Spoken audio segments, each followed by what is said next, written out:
السلام علیکم۔ آج کی پیاری حدیث، آپ صلی اللہ علیہ وسلم نے اپنی بیویوں سے فرمایا کہ تمہیں قضائے حاجت کے لیے باہر نکلنے کی اجازت ہے۔ حشام کہتے ہیں کہ حاجت سے مراد پخانے کے لیے باہر جانا ہے۔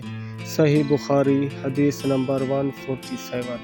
دعا ہے کہ اللہ تعالی ہمیں نیک اعمال کرنے کی توفیق عطا فرمائے اور آپ صلی اللہ علیہ وسلم کے بتائے ہوئے راستے پر چلنے کی توفیق عطا فرمائے۔ آمین ثم آمین۔